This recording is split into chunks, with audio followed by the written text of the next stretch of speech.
दोस्तों नमस्कार। दोस्तों, मुगल साम्राज्य का पतन कैसे हुआ? ये सवाल कई बार कई लोगों के मन में आता है कि इतने बड़े साम्राज्य का अंत कैसे हुआ, जिसने एक दौर में लगभग पूरे पाकिस्तान, भारत और बांग्लादेश की भूमि पर शासन किया। उस शासनकाल का अंत कैसे हुआ और आज के समय उनके वंशज कहाँ हैं और किस हाल में है, आइए जानते हैं। दोस्तों, अगर यह जानकारी आपको जरा भी अच्छी लगे तो चैनल को सब्सक्राइब और लाइक जरूर करें। दोस्तों, मुगल साम्राज्य, जिसे मोगल साम्राज्य के नाम से भी जाना जाता है, उन्होंने 16वीं और 17वीं शताब्दी के दौर में लगभग पूरे भारत, पाकिस्तान और बांग्लादेश की भूभाग पर शासन किया। मुगल जातीय रूप से मंगोल थे, लेकिन धर्म से वे इस्लाम धर्म को मानते थे। पहला मुगल साम्राज्य बाबर था। वह दिल्ली में अफगान शासन के बाद 1526 में एक स्थिर साम्राज्य स्थापित करने वाला शासक था। ऐसा कहा जाता है कि बाबर चंगेज खान और तैमूर लांग नामक दोनों खतरनाक नेताओं से जुड़ा था। बाबर के बाद साम्राज्य को उसके बेटे हुमायूं ने चलाया था। मुगल साम्राज्य के पतन के पीछे कई कारण थे, आइए जानते हैं। अगर आप इतिहास पर नजर डालें तो पाएंगे कि मुगल साम्राज्य के पतन के पीछे कई एक कारण थे। जहांगीर के बाद के शासक कमजोर और फिजूल खर्ची करने वाले माने जाते थे। आइए इतिहास में दिए गए प्रमुख कारणों पर नजर डालें। जानकारों के मुताबिक इसमें से पहला कारण है कमजोर इरादों वाले और आलसी शासक। मुगल शासक अपने जीवन में अंतिम वर्षों में कमजोर इरादों वाले और आलसी शासक बन गए। औरंगजेब के बाद शासक ज्यादातर अयोग्य हो गए।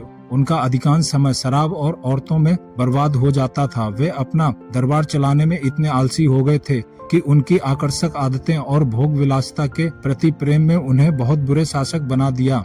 उनकी कमजोर मानसिकता मुगल साम्राज्य के पतन का बहुत बड़ा कारण बनी। दूसरा कारण, मराठा और राजपूतों साम्राज्य द्वारा बार बार आक्रमण। आंतरिक रूप से मराठा और राजपूतों नेताओं द्वारा मुगलों पर कई जोरदार आक्रमण किया गया। मराठा और राजपूतों नेताओं को भयंकर योद्धा माना जाता है। मराठा शासक शिवाजी महाराज और महाराणा प्रताप आदि नेताओं ने मुगल साम्राज्य की संरचना को भारी नुकसान पहुंचाया। दक्षिण भारतीय शासकों ने भी मुगल साम्राज्य पर भयंकर आक्रमण किए। बाद के मुगल शासक राजपूत और मराठा नेताओं के साथ संबंध बनाने में विफल रहे, जो उनकी कमजोर जड़ों का एक कारण था। तीसरा कारण, गैर मुस्लिम लोगों का विद्रोह।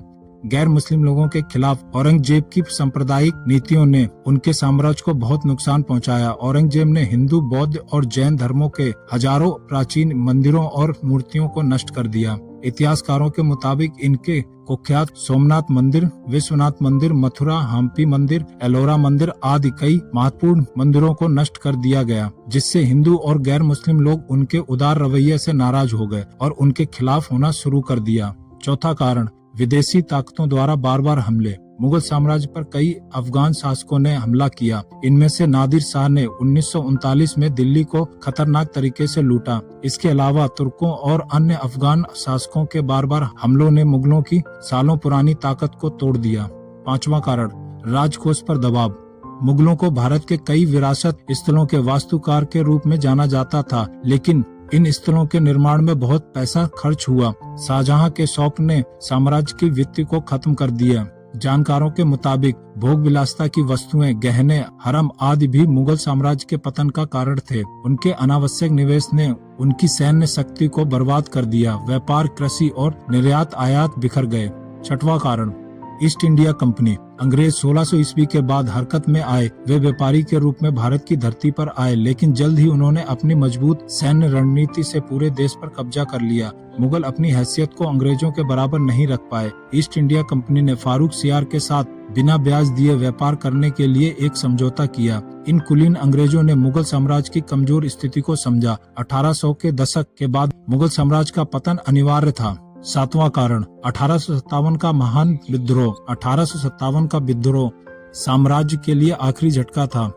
विद्रोह विफल रहा और मुगल साम्राज्य का आधिकारिक रूप से पतन शुरू हो गया। अंग्रेजों ने सत्ता ब्रिटिश टाउन को सौंप दी। अंतिम सम्राट बहादुर शाह जफर विद्रोह के बाद म्यांमार के रंगून भाग गए और बाकी अपने परिवार के साथ छिप गए। जानकारों के मुताबिक उनके बच्चों और रिश्तेदारों को ब्रिटिश अधिकारियों ने कुछ को तो मार डाला, बाकी उनके बेटे और चचेरे भाइयों में से कुछ को बख्शा गया। वर्तमान समय में उनके वंशज अभी भी कलकत्ता, दिल्ली और हैदराबाद में रह रहे हैं। इनमें से कुछ की तो बहुत ही दयनीय हालत हो रखी है। आपकी जानकारी के लिए बता दें कि प्रिंस याकूब हबीबुद्दीन तुसी अपने आप को अकबर की 11वीं पीढ़ी का बताते हैं, जो आज भी जीवित हैं। बता दें कि तुसी हमेशा खुद को बादशाह की तरह ही रखते हैं और बादशाह की तरह ही जिंदगी जीना पसंद करते हैं। उनकी शाही शेरवानी हो या फिर सिर पर लगी हुई टोपी, सब शाही अंदाज में ही रहती है। निष्कर्ष यह सच है कि मुगलों ने भारत की संस्कृति को कई तरह से समृद्ध किया और कई बड़ी इमारतें भी बनवाई, लेकिन यह भी सच है कि उन्होंने कई तरह से भारतीय संस्कृति को नुकसान भी पहुंचाया। उनके उदार स्वभाव ने कई प्राचीन राजघरानों को नष्ट कर दिया।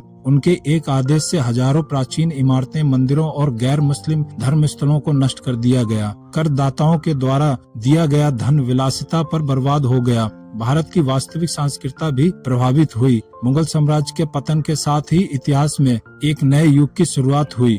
दोस्तों, आपकी क्या राय है मुगल साम्राज्य के बारे में? कमेंट बॉक्स में जरूर लिखें और साथ ही यह भी लिखें कि अगला वीडियो किस साम्राज्य के बारे में बनाएं। दोस्तों, आपको अगर यह जानकारी जरा भी अच्छी लगी हो तो चैनल को सब्सक्राइब जरूर करें। ऐसे ही किस्से और कहानी सुनने के लिए चैनल को सब्सक्राइब और लाइक करें। बहुत ही जल्द मिलते हैं अगले वीडियो में। तब तक के लिए धन्यवाद। भारत माता की जय।